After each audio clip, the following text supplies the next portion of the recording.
चालू कर। अभी जो आखिरी है जिसमें कहते हैं आत्मा का स्वभाव प्रेम है, शुद्ध प्रेम ही है, वो पांचवा प्रेम आना चाहिए। वो पांच प्रेम की साखी सुनकर उसी में लगे रहते। वो प्रेम होना कहाँ चाहिए, कैसे आएगा, उसका वर्णन गुरु महाराज यहाँ करते। विठल राव के संवाद में गुरु महाराज ने फरमाया वो प्रेम किसके लिए चाहिए तुम्हें, वो प्रेम कैसा होना चाहिए। ये प्रेम कह देने से प्रेम हो जाएगा क्या? गुरु महाराज फरमाते हैं इसको कि आत्मा का ये स्वभाव है, प्रेम है, प्रेम आना चाहिए, प्रेम से सब कुछ होगा, फिर जैसा वो चिंतामणि जैसा होगा, उसके लिए गुरु महाराज फरमाते हैं। ये चिंतामणि वगैरह ये सब 3 लोक 14 भवन की बातें गुरु महाराज ने उनके लिए रखी। लेकिन यहाँ पर जब गुरु महाराज बात करते सत स्वरूप की, ये जो ज्ञान देते, ये देवलोक का जिन पे छाया है, उनके लिए गुरु महाराज कहते हैं, क्या कहते हैं कि प्रेम उपावे तत्त के ताई, कुदरत कला प्रगटे माई, सतगुरु दया राम रटे कोई, नेअंचर परगट तब होई। जब तुम्हारा प्रेम कौन से तत्व के लिए, वो सत्स्वरूप, वो नेअंचर के लिए जब आएगा। यहाँ पर वो परब्रह्म तत्व की बात नहीं कर रहे। तत्व तो 5 तत्व भी हैं, तत्व तो इस 3 लोक 14 भवन में भी है, इसलिए तत्व का एक सीधा सीधा अर्थ नहीं निकालो। तत्व का मतलब होता है कण, तत्व का मतलब होता है जैसे धान है उसके अंदर चावल, वो क्या है, कण है, तत्व है, वो सार है। तो यहाँ सार बात कह रहे हैं गुरु महाराज, ये जो प्रेम है ये किसके लिए, कि जिससे आपके आत्मा का कार्य होना है, उसके लिए प्रेम उपाव। कि प्रेम उपावे तत्व के ताई और कुदरत कला प्रगट्य माई, उसके कुदरत कला जागृत होती। उसके कुदरत कला कैसी, घट में कुदरत कला इस पिंड में कैसे होती कि रग रग रोम रोम में उसके वाइब्रेशन वो चालू हो जाती अखंड। और उसके सबसे बड़ा पहचान क्या है कि वो सिद्ध शिला से परे अखंड ध्वनि हो जाती, और वो हमेशा रहती, बराबर से ट्रेन निकल जाए, एरोप्लेन निकल जाए, बराबर रहती हर समय। जिसका आनंद वो अंश लेता है जब तक ये शरीर है। कैसे आता वो कि सत्य गुरु दया राम रटे कोई, नेअंचर परगट तब होई। कब प्रकट होगा नेअंचर, कि सत्य गुरु दया। हर जगह गुरु महाराज की बात कहते, सतगुरु की दया और राम नाम का स्मरण, इसके अलावा सारी बातें व्यर्थ हैं, झूठी बताई। झूठी का मतलब इस आत्मा का कार्य नहीं हो सकता, ऐसा हमारे संत फरमाते। वही यहां समझो कि सतगुरु दया राम रटे कोई, सतगुरु की मेहर लो, उस राम नाम को रटो। कि प्रेम प्रीत सु जागे भाई, प्रेम प्रेम सुई उलटे माई, प्रेम प्रेम सु पेछम आवे, प्रेम प्रेम सब केला ढावे। आगे क्या कहते कि प्रेम प्रीत सु जागे भाई, ऐसा वो प्रेम घट में आता है, उससे ही वो नेंचर जागता। प्रेम और वो नेंचर क्या करता, प्रेम प्रेम सुई उल्टे माही, पिंड के अंदर ही वो पीठ के रास्ते उलटता है। प्रेम प्रेम सु पिछम आवे, आगे और खोलते हैं कि पश्चिम की बात कर रहा हूं, पूरब की नहीं, उलटने की। एक उल्टा कहां से, कि मूल द्वार से और भरभूति चढ़ा, वो नहीं है ये कौन सा है, कि प्रेम प्रेम सु पेछम आवे, प्रेम प्रेम सब कीला ढावे। कि जितने भी आड़ अटकाव हैं उन सबको हटाने का कार्य कौन करता है, ये नियंचर, ये सत शब्द, ये कुदरत कला, ये सार शब्द। होता कैसे, प्रेम से, सहज में। प्रेम हमेशा सहज है, सहज से होता है, ये कोई जोर का काम नहीं है, जोर लगा के काम होने वाला नहीं है, प्रेम से होता है। कि नाम प्रेम के सुन बस भाई, प्रेम बिना नहीं और उपाय। क्या फरमाते गुरु महाराज, ये जो नाम है ये प्रेम के वशीभूत, और प्रेम बिना नहीं और उपाय, बिना प्रेम के कोई और दूसरा उपाय है नहीं इसको पाने का। प्रेम माये विधि और विचारे, तो जो निमक दूध में डारे।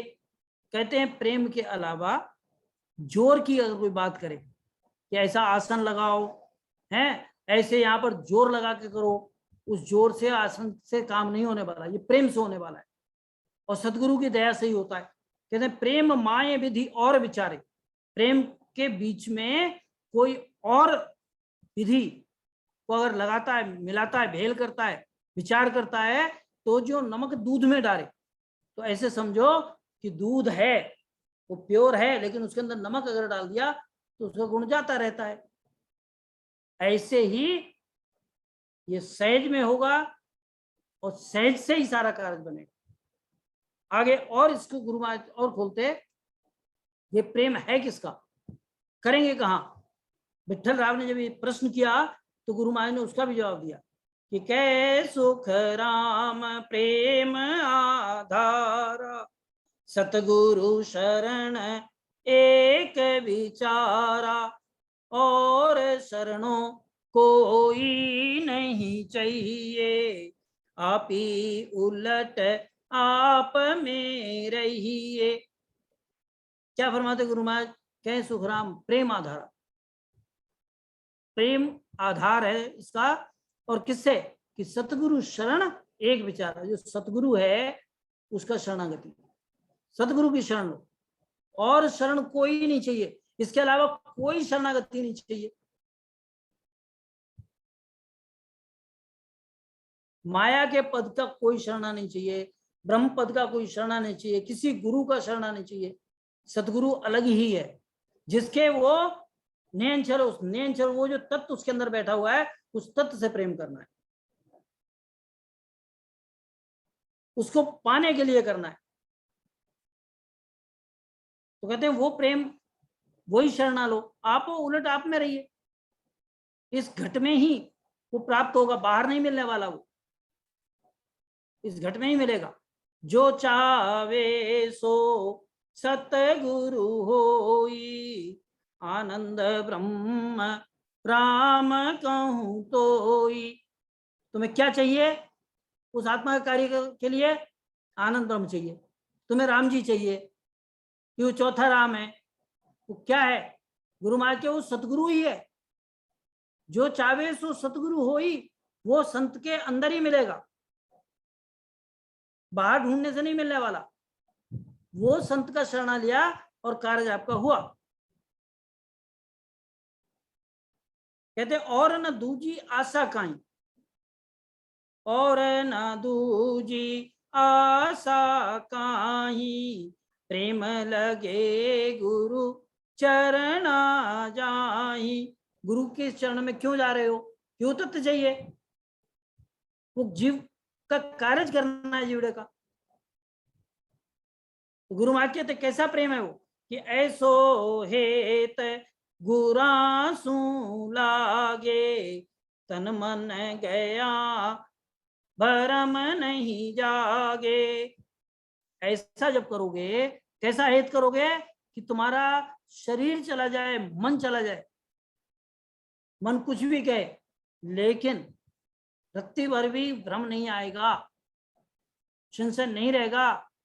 हर समय उस जिसके अंदर वो नियंचर है उसकी शरणागति ही सही लगेगी। तब क्या होगा कि तब वो प्रेम उमंग घट आवे, नियंचर तन माय जगावे। तब वो प्रेम घट में आता है, ऐसा वो प्रेम है। और बिना प्रेम के काम होता नहीं।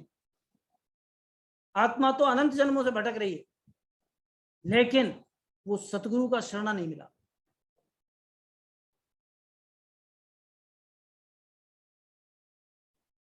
वो आत्मज्ञानी संत नहीं मिला, वो आत्मा का गुरु नहीं मिला। अगर वो मिल जाता तो कारज हो जाता। तो गुरु महाराज कहते हैं जब वो प्रेम उमंग घट आवे, जब वो घट में ऐसा प्रेम आता कि मुझे ये निरंतर चाहिए मेरे अंदर, तब वो सत्य प्रकट होता है। निरंतर तन्माय जागृत, शरीर में वो निरंतर जागृत हो जाता है जैसे वो प्रेम आएगा। जैसे स्त्री संसार करती, रजस्वला है उसको, उसी समय वो गर्भ बनता, तो ऐसे ही गुरु महाराज कहते हैं ये प्रेम भी ऐसे ही आता, इसमें आने में क्षण नहीं लगता, उसको देने वाले के से ज्यादा लेने वाले के ऊपर है कि वो जो इसको लेना चाहता है, ऐसा गुरु महाराज यहाँ पर समझाते। शिष्य को चाहिए कि उसे ये लेना है, तब ये कार्य होगा। आगे गुरु महाराज क्या फरमाते, ये 6 प्रश्न हमने ये देखे, इसको गुरु महाराज ने सतगुरु महर के अंग में 3 साखियों में 3 कवित्व में इसको समझाया है। एक आत्मज्ञानी कहा, एक ब्रह्मज्ञानी और एक तत्वज्ञानी।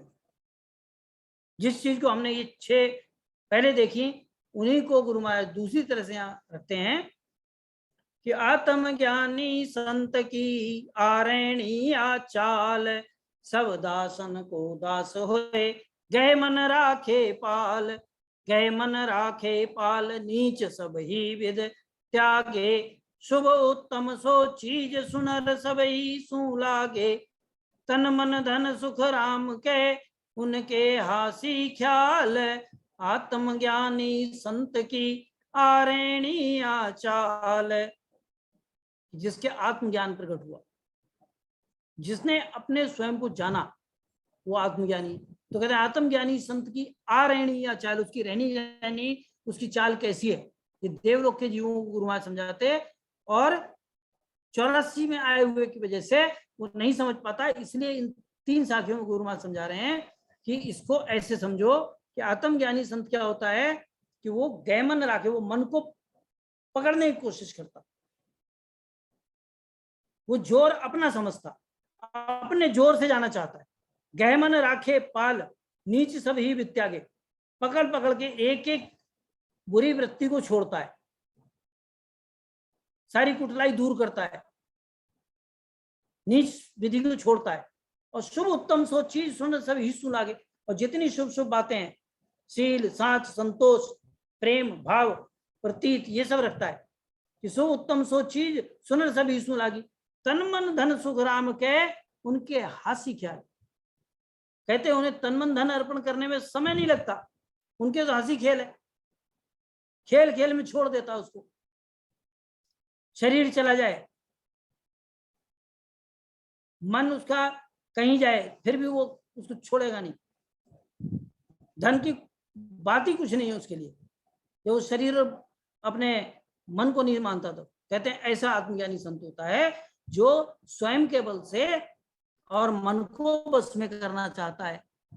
गुरु महाराज क्या कहते हैं कि मन स्वयं में बस में होता, यहाँ क्या होता है, वो मन को बस में करने की कोशिश कर रहा है।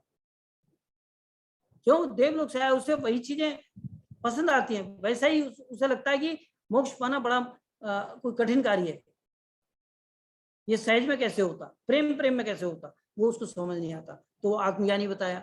ऐसे ही ब्रह्मज्ञानी क्या होता है,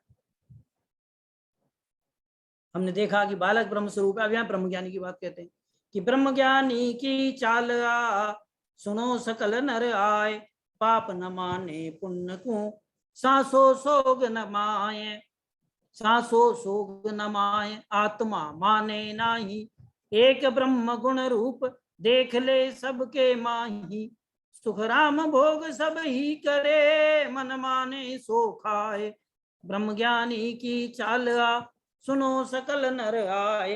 अब ब्रह्मज्ञानी की चाल बताते, आत्मज्ञानी की देखा कि वो जैसे आत्मा 3 लोग 14 भवन में भटक रही है, तो वहां की रीतियां क्या है कि शुभ शुभ कार्य करते, तो वो शुभ शुभ करता। अब ब्रह्मदेश की बात कैसी है, उसके हिसाब से चलता कि ब्रह्मज्ञानी की चाला सुनो सकल नर आए, पाप न माने पुण्य को, कि वहां पाप पुण्य भुगता ही नहीं जाता, आदि में भी नहीं था।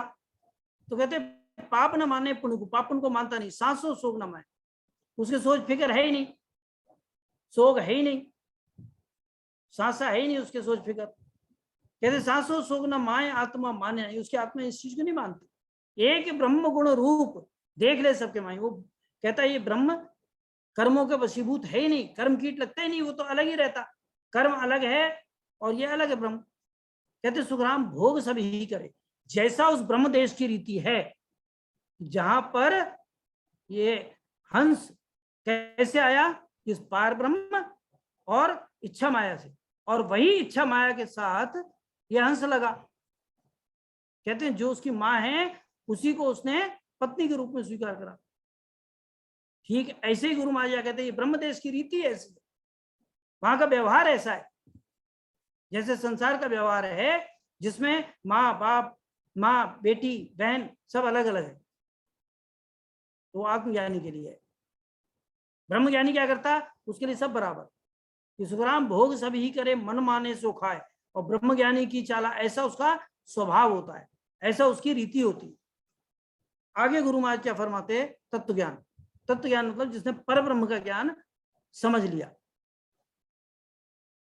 कहते तत्व ज्ञान जा उपनो ताको मत विचार, आरेणी मूठ है सुनो सकल नर नार। सुनो सकल नर नार ब्रह्म देखे सब माही, विषय भोग सब त्याग करण क्रिया कुछ नाही। सुख राम ब्रह्म सो आप ही ऐसी रे उर्धार, तत्व ज्ञान जा उपनो ताको मत विचार। क्या करता है कि क्रियमान से मुक्त रहता है। कहां पहुंचता है, उसे तत्व ज्ञान। तत्व ज्ञान मतलब उसको पर ब्रह्म का, उसको जान गया, उस क्षण को जान गया जो इस पिंड में है। पिंड में कौन सा तत्व है, पूर्ण काल पर ब्रह्म। तो उस पर ब्रह्म को जानता है कि तत्व ज्ञान जहां उपनो ताको मत विचार। उसकी क्या मत है, उसकी रहनी सहनी कैसी, उसकी मूठ कैसी है, क्या बात पकड़ के बैठा है। सुनो सकल नर नार, मूठ मतलब क्या पकड़ के बैठा। सुनो सकल नर नार ब्रह्म देखे सब माई। सब में पता है कि सभी उसी देश से आए, सब वहीं की उत्पत्ति, सब वहीं से। और विषय भोग सब त्याग, वो कहता है उसे पता है कि विषय भोग से कर्म बंधन होता है, करण क्रिया कुछ नहीं, इसलिए वो ऐसे कर्म कमाने वाले क्रियाएं नहीं करता। सुखराम ब्रह्म सो आप ही, उसे पता है कि मैं स्वयं ब्रह्म हूं, ऐसी रहे उर्धार। और तत्व ज्ञान जहां उपनो ताको मत विचार। अब ये तीनों के लिए जो समझ नहीं आता 84 के कारण देवलोक से आने के बावजूद भी, अब उसको गुरु महाराज फरमाते इससे अगली साखी कि सत्स्वरूप ज्ञान विज्ञानी संत कैसा होता, कि सत्स्वरूप के भक्त की हाल चाल कहूं आन, राज रीत सी रीत सो शिष्य गुरु एम पिछान। शिष्य गुरु एम पिछान सत्य कुदरत घट जागे, चढ़े उलट तन माय ध्यान समाधि लागे।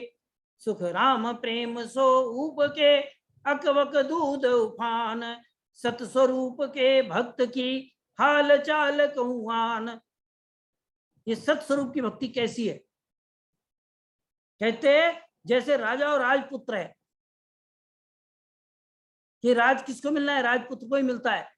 कि राज रीत सी रीत सो शिष्य गुरु एम पिछान, कि जो गुरु के पास है वो शिष्य में आना ही है, ऐसा सत्स्वरूप की भक्ति है। शिष्य गुरु एम पिछान सत्य कुदरत घट जागे, कुदरतन उसके वो सत्य प्रकट होता है। जो सत्य है वो उसके कुदरतन जागृत होता है, उसके रोम रोम में पिंड में रहता, उसके 10वें द्वार पे रहता, और 10वें द्वार के परे वो अखंड ध्वनि रहती। तो कहते हैं कि शिष्य गुरु एम पिछान सत्य कुदरत घट जागे, रोम रोम में, पिंड में। इस पिंड में 10वें द्वार पे उसका हंस बैठा है, और क्या देख रहा है कि जो आनंद पद की चीज है वो नयनचर, वो कुदरत कला से उसके ऐसी रीति बनी कि ऐसी कला उसके जागृत हुई कि उसने इसके अंदर खंड और ब्रह्मांड को सोचकर और इस पिंड के ऊपर जो सबसे ऊपर द्वार है वहां जाके बैठ गया। और वहां से कहां देखता, उसकी सुरता कहां लगी, उसको चाहना कहां लगी है कि उस नयनचर में, उस ध्वनि में रमता हो। तो कहते हैं कि राजरीत सी रीत सो शिष्य गुरु एम पिछान, जिस तरह से राजपुत्र होता है वो महल में रहता, वो महल की बात करता और वही राजनीति सीखता। शिष्य गुरु एम पिछान सत्य कुदरत घट जागे, उसके घट में ऐसी कुदरत जागृत होती है। चढ़े उलट तन माए ध्यान समाधि लगे, उसके उलट के पीठ के रास्ते चढ़ता है और ध्यान समाधि लग जाती है। ध्यान उसका उस नयनछर में रहता है, उस अखंड ध्वनि में रहता है। सुखराम प्रेम से, इसके कारण वो प्रेम उत्पन्न होता। अकबक दूध उफान, जिससे उसको मिला इतनी बड़ी चीज, उसके लिए उसको प्रेम क्यों नहीं आएगा। कहते हैं ऐसी सत्स्वरूप के भक्ति की चाल है। अभी इस सत्य का उदाहरण गुरु महाराज ने दिए कि सत्य होता कैसे है।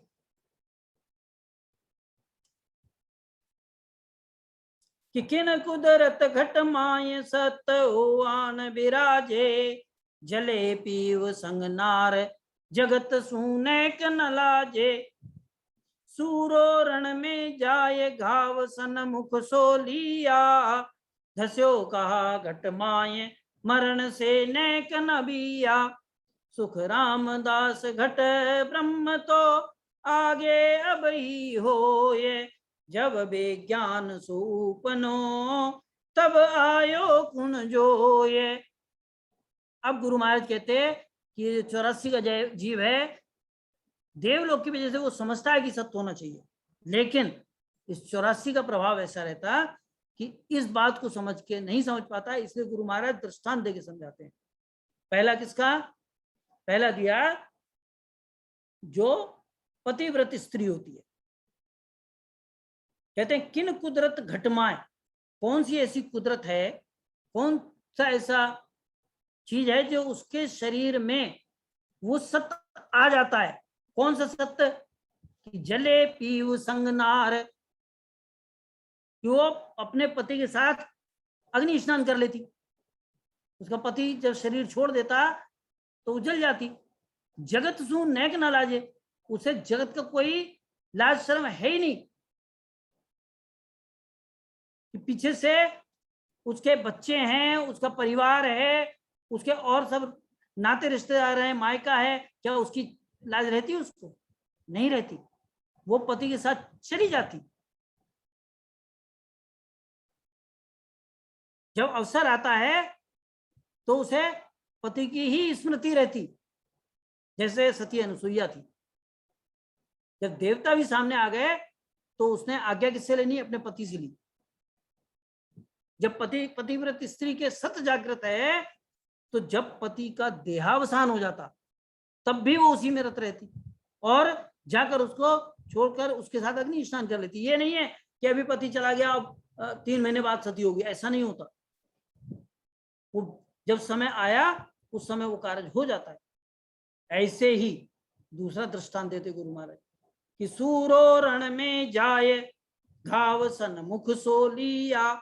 शूरवीर तो बहुत, फौज तो बहुत होती है, लेकिन उस फौज में शूरवीर को एक आद होता है, घाव सन मुख सोलिया। जब देश की आन पे, जब राजा की आन पे कोई बात आती है तो उस राजा के लिए भिड़ जाता है जाकर। घाव सन मुख सोलिया, उसमें राजा के पराक्रम की बात नहीं है। जैसे सती स्त्री में उसके पति के गुण की बात नहीं है, लेने वाली स्त्री के अंदर वो बात है। ठीक ऐसे ही शूरवीर के अंदर क्या होता है कि शूरो रण में जाए घाव सन मुख सोलिया, धस्यो कहा घट माय। शरीर तो उसका भी वैसा ही है जैसा दूसरे फौज का है, लेकिन उसके शरीर में ऐसा क्या आ गया? मरण से नेक नबिया, उसे मौत का भी डर नहीं रहता। ऐसा ही इतना ही निशंक निर्भय कब होता है कि जब ये सत्स्वरूप विज्ञान जागृत होता है, उस सत्स्वरूपी ज्ञान विज्ञानी संत के। ये तीसरा कौन? ये घट में ब्रह्म तो है। गुरु महाराज कहते सुखराम दास घट ब्रह्म तो आगे अभी वो आदि अनादि से है। जब पहली बार आया तो भी था, उसके अंदर कमी क्या थी कि वो विज्ञान नहीं था, वो सत्स्वरूपी विज्ञान नहीं था उसके अंदर। अगर वो होता तो पलटता ही नहीं, वो जीव अवस्था में आता ही नहीं, वो शिव अवस्था धारण नहीं करता, ब्रह्म अवस्था में नहीं रहता, उसकी अवस्था बदल जाती। कहते हैं जब विज्ञान से उपनो तब आयो कुन जोए। अब ये बात क्या समझ में ऐसे आ जाएगी? गुरु महाराज कहते हैं आगे साख में कि समझ में क्यों नहीं आती। गुरु महाराज ने एक यहाँ पर समझाया है कि या तीन आके माए, तीन कौन कौन? पतिव्रत स्त्री, शूरवीर और संत। या तीन आके माए सत्य कृपा कर आवे, वो सत्य जागृत होता है। सो घट घट में नाए, वो घट घट में नहीं होता। स्त्री बहुत हैं, एक पति धारण करी हुई स्त्री बहुत है, सब रास्ते चल रही, सब कुछ हो रहा है, लेकिन क्या कमी रह जाती कि उसके अंदर वो सत्य प्रकट नहीं होता। शूरवीर बहुत हैं, लेकिन घट में ऐसा क्यों नहीं आता कि वो सब जाकर अपने प्राण तक न्यौछावर कर दें। इसी तरह से संत है, राम राम कर रहे, सदगुरु धारण किया, सब कुछ किया, लेकिन वो सत्य क्यों नहीं आया। कहते हैं कि ये क्या, ये कुदरत की बात है। वो कुदरत जागृत कैसे होती? या तीन आके माए सत्य कृपा कर आवे, सो घट घट में नाए सत्य स्वरूप कहावे, वो सत्य स्वरूप है। ज्यों हीरे की परख बुद्धवा सब में नाही। अब गुरु महाराज एक और दृष्टांत देते कि जैसे हीरे की परीक्षा हर एक कोई नहीं कर सकता। दुकान लेकर हीरे का बहुत बैठे, जो हीरे का व्यापार करते ऐसे लाखों में 4-6 मिल जाते, लेकिन हाथ में लेकर हीरे की परख करना ये कुदरतन बात है। कहते हैं यूं सत स्वरूप कहा ये कौन समझे सतमाही। ऐसे सत्य में कैसे समझे? कहते हैं 84 का जीव वो इसी में लगा रहता कि ज्ञान बल से सीख जाऊंगा। कहते हैं क्या हीरे की परख ज्ञान बल से आती है? उसकी कैरेट, उसकी क्लैरिटी, ये सब जान जाता है ज्ञान बल से। गुरु महाराज कहते नहीं, ये जो हाथ में लेकर हीरे की परख की बुद्धि है हर एक में नहीं आती, ऐसे ही सत्स्वरूप है। ज्यों जैसा त्यों जीव है, ज्यों सत स्वरूप पिछान, सुख रामदास कह हाथ दे, सब नर सुनियो आन। गुरु महाराज कहते सभी सुनो, ये मैं तुम्हें बता रहा हूं, ये जीव जैसा है वैसा ही है, इसमें कोई अंतर नहीं पड़ा है। जब तक इसमें वो सत स्वरूप नहीं आया, जिस दिन वो सत स्वरूप प्रकट हो गया, वो सत आ गया, कार्य हो गया हंस का, उसको लाने के लिए क्या करना है? सतगुरु शरणा धार शीस पर, राम राम मुख लहिए वे। ऐसे करना है, जो सतगुरु कहते उस रास्ते चलना है। आज हमने ये पहली अवस्था का यहाँ पर समापन कर रहे हैं कि सत्संग के प्रभाव से 8 हमने शुभ वृत्तियां देखी, उसे धारण करता है, संतों का संग करता है, उनकी महिमा करता है, कर्म बंधन को समझता है, कर्म काटने को उपाय करता है, मन वचन कर्म से आत्मा को शुद्धात्मा बनाने का प्रयास करता है। तो ये सब कैसे होता है? ये चारों कि देवलोक के संस्कारों के कारण ज्ञान की ओर उन्मुख है, ज्ञान की तरफ आ रहा है, लेकिन 84 का ऐसा फंदा पड़ गया कि वो सतगुरु की शरणागति और कुदरत कला को नहीं जान पाता, वो सत्य उसके अंदर नहीं आ पाता, इसलिए उसको और 2-4 जन्म लेने पड़ते हैं, क्योंकि उसने जो बात करके आया वो वादा खिलाफी कम से कम नहीं कर रहा, राम राम कर रहा है, सत्संग में आ रहा है, राम राम कर रहा है, लेकिन उसका कार्य कब बनेगा? जब वो निरंतर प्राप्ति करेगा। तो निरंतर प्राप्ति आदि सदगुरु, सर्व आत्माओं के सदगुरु, सर्व सृष्टि के सदगुरु सदगुरु सुखराम जी महाराज ने हमें तरह तरह से समझाया है। उन साखियों को आपके समक्ष प्रस्तुत किया। इसको रेफरेंस लेने में, इसको समझाने में जहाँ कहीं भी कोई भूल चूक हुई है तो वो अभी भी सुधार का मैं करबद्ध निवेदन करूंगा अपने संतों से कि वो इसको सुधार करें। और दूसरा, इस विषय को और अच्छी तरह से वो कभी अपना दया करें, कृपा करें कि वो यहाँ पर संगत में लें, गुरु महाराज के वचनों को जैसा है वैसा ही पेश करें। और हमारे राम स्नेही इस सब बात को जानते हैं, उन्हें साखियां समझ आती, तो और वाणी जी का अध्ययन करके और इस तरह से समझ सकते हैं। इसके साथ ही हमारा जो पहला अवस्था है जिसमें देव से 84 और 84 से मनुष्य बना, वो हमारा आज कंप्लीट हुआ। और इसके आगे जो 2 और अवस्थाएं हैं, पहली मनुष्य से 84 भुगत के और फिर मनुष्य बन गया, 4 युग में एक बार उसको मनुष्य देह मिली, वो लेंगे। उसके बाद फिर हम तीसरी अवस्था कि नरक कुंड में था, 84 में आया और फिर मनुष्य बना। तो इसके साथ हमारी ये 3 नंबर की जो साखी है ये फिर समाप्त होगी। इस 3 नंबर की साखी को एक बार रिपीट करते हैं। 84 फिर जीव हुए सो मानवी, वे सुन ज्ञान विचार कछु नहीं जानवी। बोलो आदि सदगुरु सर्व आत्माओं के सदगुरु, सर्व सृष्टि के सदगुरु, सदगुरु सुखराम जी महाराज ने धन्य हो, धन्य हो, धन्य हो। राम सभा में राम राम महाराज। जो कुछ समझाने में गलती रही वो मेरी है, और जो साखियां हैं वो आपके समक्ष हैं। आप सभी हमारे बहुत सारे लोग राजस्थान मारवाड़ के हैं, और या उनका मूल मारवाड़ का है, इसलिए वो समझ सकते हैं। राम राम सा। अब इसी के साथ मैं संतोष से निवेदन करूंगा कि आप इसका आप कंट्रोल अपने हाथ में लें। राम राम सा। राम राम सा। बहुत बहुत हार्दिक आभार हमारे परम आदरणीय बड़े भाई साहब बाबू जी का। अपना जो विषय चल रहा था पूर्व जन्म के संस्कार, जिसका 4था भाग लिया, 84 फिर जीव हुए सो मानवी, वे सुन ज्ञान विचार कुछ नहीं जानसी। तो आपने देव पदवी जीव जाय मिनिकन पावसी, पिछली वाली दोनों साखियों को है जो दोहराते हुए आप आगे बढ़े। और जिसमें पहला आज जैसे ये संसार के लोग 3 लोग की भक्ति करने वाले इन चीजों को ही ज्यादा अहमियता देते हैं कि प्रज्ञानम ब्रह्म, यानी प्रगट ज्ञान ब्रह्म है, अर्थात ये चैतन्य अवस्था उसको ही मानते हैं। तो इसको लेते हुए परम दयाल अनंत सुख सम्राट आदि सदगुरु सुखराम जी महाराज ने इसके बारे में क्या कहा, उस चीज को परम दयाल सदगुरु सुखराम जी महाराज ने हमारे परमात्मा बड़े भाई साहब को निमित्त बनाते हुए इन सारी अवस्थाओं को एक एक को लेते हुए प्रज्ञानम ब्रह्म, ये संसार के लोग क्या करते हैं, और महाराज ने इसके बारे में क्या कहा, उस साखी को भी लिया। इन्होंने साथ में लेते हुए समझाने का प्रयास किया कि भाई संसार के लोग इसको प्रज्ञानम ब्रह्म मानते हैं, तो इसके बारे में महाराज ने क्या कहा कि बालक स्वरूप, बालक ब्रह्म स्वरूप है, भर जोबन में जीव, जब विज्ञान प्रकट हो तब समृत के शिव, तब समृत के शिव, दशा तीनों इन पाई, किसी क्या माय सोच कहिए मुझ भाई, सुखराम के पति ने लेने हारे वो जीव, बालक ब्रह्म स्वरूप है, भर जोबन में जीव।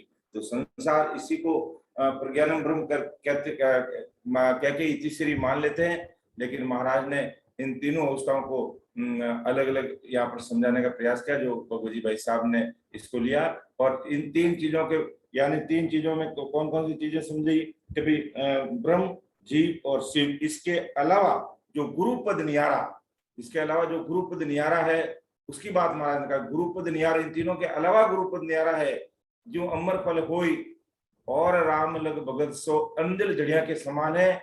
और गुरुपद जो सत है वो नियारा है, उसकी प्राप्ति किए बिना जीव का कार्य होने वाला नहीं है। लेकिन संसार के भाई बहन अन्य जो महाराज का ज्ञान को नहीं सुनते, नहीं समझते हैं, जो अन्य भक्ति में लगे हैं, वो इतना कह करके इतिश्री मान लेते हैं प्रज्ञानम ब्रह्म। तो महाराज कहते हैं भाई ये चीज गुरुपद जो नियारा है, जो इस साखियों के अंदर महाराज ने बताया, जो आज हमारे परम आदरणीय बड़े भाई साहब ने समझाने का प्रयास किया। इसके बाद में फिर दूसरी अवस्था अहम ब्रह्मास्मि, अहम ब्रह्मास्मि दूसरा पद लिया जिसमें, तो ये भी, इसमें भी महाराज ने अच्छे से समझाना कि अहम ब्रह्मास्मि में मैं ब्रह्म हूं, मैं शुद्ध आत्मा हूं। तो महाराज ने इसको भी अच्छे से अजलों के ग्रंथ के माध्यम से पूरी दुनिया के भाई बहनों को समझाने का प्रयास किया। देखिए केवल इतना मैं ब्रह्म हूं, मैं शुद्ध आत्मा हूं, इतना कहने मात्र से कुछ भी नहीं होने वाला है। अगर वास्तव में शुद्ध आत्मा बनानी है और इस आत्मा को परमात्मा से मिलाना है, तो उस राम जी की ससुर राम जी की प्राप्ति करनी होगी, केवल इतना कहने मात्र से कुछ नहीं होगा। तो ये शिष्य तुम हम एक ही जात, एक बाप का पूत, मौतों में बल सार को नकचक एक ही सूत, नकचक एक ही सूत इदक हम में वो हुई। अब इसमें इदक क्या चीज है कि भाई सब शरीर सबका ब्रह्मी है, सबका शरीर एक समान है, इसमें कोई फर्क नहीं है, चाहे संतों का शरीर है, चाहे आम आदमी का है, चाहे स्त्री है, चाहे पुरुष है, चाहे बालक है, सबका शरीर एक ही है। लेकिन महाराज कहते हैं इदक चीज क्या, पूर्ण पद परमात्म सदगुरु बख्शियो मोई। तो ये चीज मेरे में इदक है। जब ये चीज इदकी चीज जब तक नहीं मिलेगी, सदगुरु शरणा लेकर के निज नाम जब में प्रकट नहीं होगा, तब तक जीवात्मा का कार्य होने वाला नहीं है। केवल अहम ब्रह्मास्मि कहने मात्र से कुछ नहीं होगा। इसके बाद में फिर आगे तत्वमसि, वो ब्रह्म तुम ही हो, तो तुम वो लिया। तो महाराज फरमाते हैं ये बंदा केवल इतना कहने मात्र से भी नहीं है कि वह ब्रह्म तुम ही हो, अयम आत्मा ब्रह्म, यह आत्मा ही ब्रह्म है। तो महाराज ने कहा जीव ब्रह्म सम आवियो, जीव ब्रह्म ही हो, तो फिर आसी जाहिर ताम में, फिर जहां से जीव आया फिर वहां चला गया, फिर आ जाएगा। आवागमन मुक्त कहाँ होगा? सुखराम आदिगर पहुंचा निर्भय, जहां से आया गुणकाल पार से पहले से आया, फिर वहां भी चला गया, तो फिर उसका आवागमन मिटने वाला नहीं है। इसलिए महाराज बार बार ये चिताते हैं, हे मेरे संसार के सभी भाई और बहनों, मेरी बात को सुनो समझो, इसके आगे भी कुछ कदम है, उसको देखो।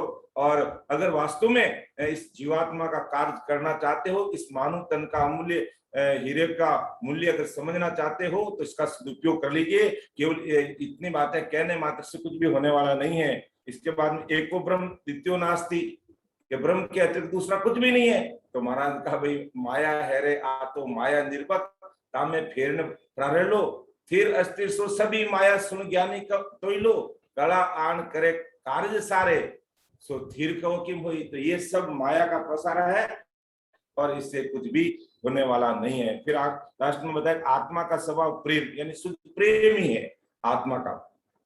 अगला पॉइंट में कहा आत्मा का स्वभाव प्रेम, शुद्ध प्रेम की बात लिखी है। तो उसमें भी महाराज ने अलग से बताया कि प्रेम उपावे तत् के ताई कुदरत कड़ा प्रगटे में। आत्मा का स्वभाव शुद्ध प्रेम की बात की, तो प्रेम उपावे तत् के ताई कुदरत कड़ा प्रगटे माए, सदगुरु दया राम रटे कोई नहंचर प्रगटे तब कोई। आत्मा का स्वभाव प्रेम है, शुद्ध प्रेम ही लक्ष्य है, लेकिन वो प्रेम प्रगट कैसे होगा इस चीज पर विचार नहीं करते हैं, तब तक कार्य नहीं होता। प्रेम उपावे तत् के ताई कुदरत कड़ा प्रगटे ताई, उसमें वो प्रेम चाहिए। और वो प्रेम भी कैसे आता है? सदगुरु दया से आता है। और राम रटता है, सदगुरु जी महाराज की दया होती है, तब वो प्रकट होता है और तब उसका कार्य होता है। तो फिर क्या होता है? प्रेम प्रीत सु जागे भाई, प्रेम प्रेम से उल्टे भाई, यानी पीछे रास्ते से होते हुए वो सब किलो यानी सब चीजों का अनुभव करते हुए, सब सुनों को पार करते हुए वो उस देश की प्राप्ति कर लेता। क्या सुखराम प्रेम आधार सदगुरु शरण एक विचारा। प्रेम का आधार क्या? मूलभूत सदगुरु शरण लेकर के महाराज सदगुरु जी महाराज की आज्ञा में रह करके है जो भक्ति करता, और शरण कोई नहीं चाहिए, दूसरा कोई तीनों की भक्ति का शरणा गुरु नहीं चाहिए, तभी आप ही उलट आप में रहिए। तो जो चाहे सदगुरु सोई आनंद ब्रह्म राम कहूं तोई, और न दूजो आसी कहीं प्रेम में लगे गुरु चरणा माए। अर्थात अंतःकरण देकर के सदगुरु शरणा लेकर के लगेगा तो कार्य हो जाएगा। केवल आत्मा का स्वभाव प्रेम है, शुद्ध प्रेम ही लक्ष्य है, ऐसा मानने मात्र से आत्मा शुद्ध होने वाली नहीं है, ऐसा परम दयाल सदगुरु सुखराम जी महाराज ने बताया। इसके बाद में है जो आत्मज्ञानी, ब्रह्म ज्ञानी और तत्व ज्ञानी के बारे में भी महाराज ने अच्छे से समझाने का प्रयास किया। भी आत्मज्ञानी संत की कैसी रहनी करनी चाल है उसके बारे में बताया, फिर तत्व ज्ञानी की क्या रहनी करनी चाल है, फिर ब्रह्म ज्ञानी की बात बताई। तो ये तीनों की बात बता के फिर लास्ट में है जो सस्वरूप ज्ञान विज्ञान संत की रहनी करनी कैसी है, उसके बारे में भी आज की सत्संगत में परमात्मा बड़े भाई साहब ने अच्छे से समझाने कि सत्स्वरूप के भगत की हाल चाल कहूं आन, राज रीत सो सिख गुरु एम पिचाण, सिख गुरु एम पिचाण सत कुदरत गढ़ जागे, चढ़े उलट तन माय ध्यान समाधि लागे, सुखराम प्रेम सो उब के अकबक दूध उफान। जिस प्रकार दूध कैसे उफान लेता है, इस प्रकार वो शरीर में अकबक प्रेम आ जाता है और वो भक्ति में लग जाता है। ऐसा जो सस्वरूप ज्ञानी विज्ञानी संजन है, उनकी रहनी करनी ऐसी होती है, उनकी पहचान इस तरह से होती है। तो आत्मज्ञानी के बारे में भी बताया और फिर ब्रह्म ज्ञानी के बारे में, तत्व ज्ञानी और सस्वरूप ज्ञान विज्ञानी संतों के बारे में बताया गया। फिर ये सत्य प्रकट कैसे होता है इसका संसार का दृष्टांत देते हुए भी महाराज ने फरमाया कि किन कुदरत घटमाए सत तो आण विराजे, किस प्रकार प्रकट, जैसे जले पीव संग नार सत्सु नेक न लागे, जगत सु नेक न लागे। तो वो कैसे ये सती के अंदर कैसे सत आकर के प्रकट होता है। फिर सूरवीर है जो युद्ध मैदान में लड़ता है तो वो सन्मुख वार सहन कर लेता, हाथ पांव कट जाता है तो भी वो लड़ने का प्रयास करता, इतना उसमें वो सूरपणा आ जाता, वो सत आ जाता। दसियो कहाँ गट माए मरण में अनेक न, वो मरने से भी नहीं डरता। तो सुखराम गट ब्रह्म तो आगे तभी हुई, तो ये ब्रह्म तो पहले से शरीर में है। तब विज्ञान सो उपनो तब आयो कुण जोई, जब तक ये विज्ञान उसके घट में प्रकट नहीं होता है तब तक उसको इससे आगे का मार्ग नहीं मिल पाता है, तब तक उस आत्मा का कल्याण नहीं होता। अर्थात ये जीव सस्वरूप सही के देश में नहीं पहुंचता है जब तक उसका कार्य होता नहीं है। इसलिए महाराज ने कहा कि सदगुरु शरणा लेकर के नहंचर निज नाम प्रकट करके उस देश की प्राप्ति करोगे तब हमारा कार्य सिद्ध होगा। तो परम आदरणीय बड़े भाई साहब ने आज है जो बहुत ही अच्छे से सत्संग ली और इस सत्संगत को हमारे सामने पेश करने के लिए एक दिन दो दिन नहीं बहुत दिन लगे, तब जाकर के हमारे लिए एक एक चीज को तैयार किया गया विद डायग्राम के साथ में और फिर हमारे सामने पेश किया गया। बहुत ही गहरा विषय है, समझने की बात है, एक एक चीज को हृदय में उतार करके। तो आज की सत्संग का जो सार वही है कि अभी सब कुछ होते हुए भी जब तक सद्गुरु शरणा और निज नाम घट में प्रकट नहीं है तब तक समझ लो कि भाई हम वास्तव में राम सैनिक भी नाम मात्र के ही है। वास्तविक असली राम सैनिक कौन होगा, कौन है जिसके घट में निज नाम प्राप्त हुआ है और उसी के आधार से वो आगे बढ़ रहा है। तो वास्तव में वो राम जी के नाम से स्नेह कर रहा है, अपना कार्य करने में लग गया है। बाकी नाम मात्र के राम स्नेह है, जब तक निज नाम प्राप्त नहीं होता है।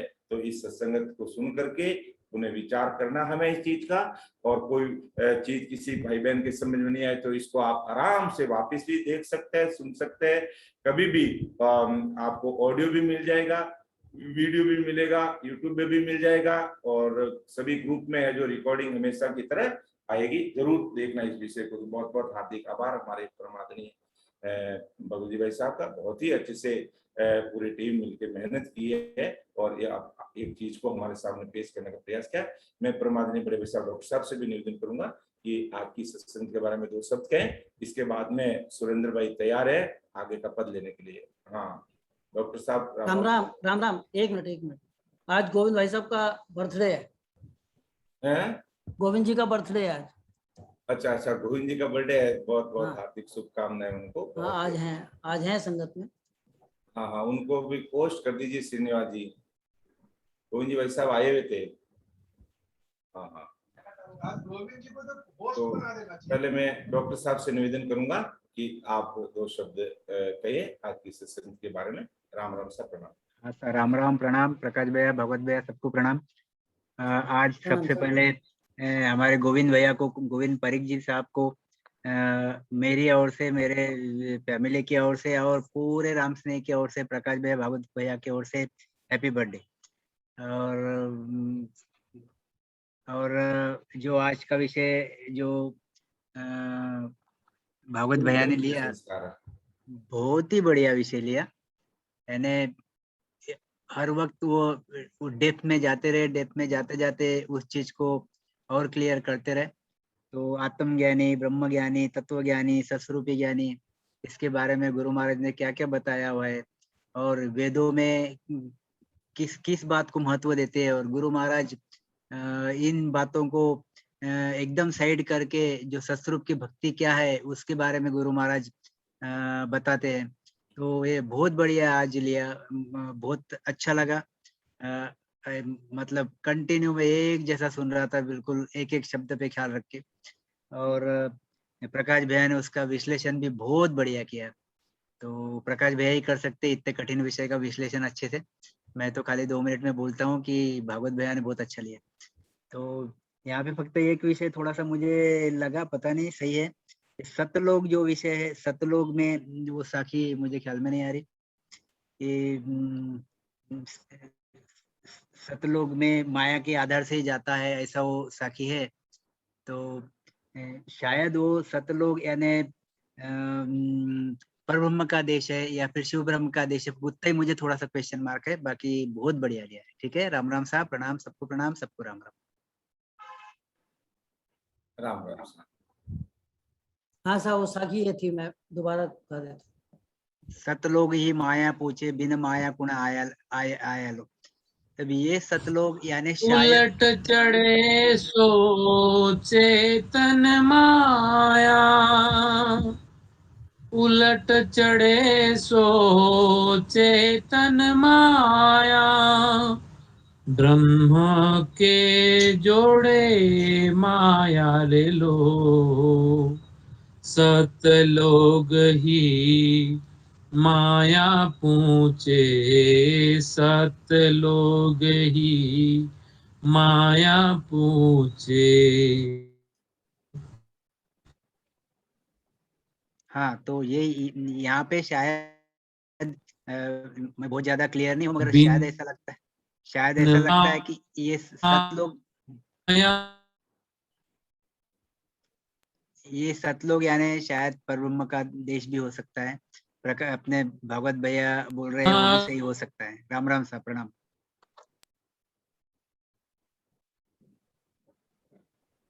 प्रभु जी भाई साहब की आवाज नहीं आ ठीक रही है है। सर, इसको मैंने से लिया है। राम राम साहब। हाँ सर, आ रही आवाज। अरे मैंने इसको विठल राव के संवाद से लिया, जिसमें अच्छा, गुरु अच्छा। महाराज ने कहा है कि वो, हाँ, चिदानंद चेतन को बोला है, चिदानंद पद को, और हाँ। जो पूरब से चढ़ते वो भ्रकुटी जाते, और जो श्वासा है जहाँ टकराती है ऊपर, जहाँ जिंग शब्द की बात करी है, उसको सत्यलोक की संज्ञा दी है, तो हाँ, वहां से उठाया है सब। तो झिंग लोग, झिंग की ध्वनि परब्रह्म से आती है, ऐसा भी। हाँ, जो श्वासा से जहाँ तक चढ़ते हाँ, वो जिंग है, और जो नाड़ियों से चढ़ते वो अनाहद है। और गुरु महाराज ने एक जगह पे ये भी लिखा हुआ है कि परापरि परमात्मा से अमर पुरुष अविनाशी, उसमें लिखा है गुरु महाराज ने कि ये सतलोक में रहने लगा। तो सही प्रधान पुरुष जो ये पार ब्रह्म के बारे में गुरु महाराज ने वहां लिखा है, शायद मुझे हाँ, ऐसा लगता है वो हाँ सतलोक सर, में रहने लगा, तो वो सतलोक है, ऐसा हाँ, शायद वही मुझे। वो रचना ग्रंथ की साखी है। हाँ, हाँ, ऐसा। तो रचना ग्रंथ में गुरु महाराज कहते हैं कि वो जो आदि अनादि से दो पद हाँ, हैं, तो उसमें जो पहला पद है वो सतस्वरूप है, और दूसरा होनकाल पार ब्रह्म का है।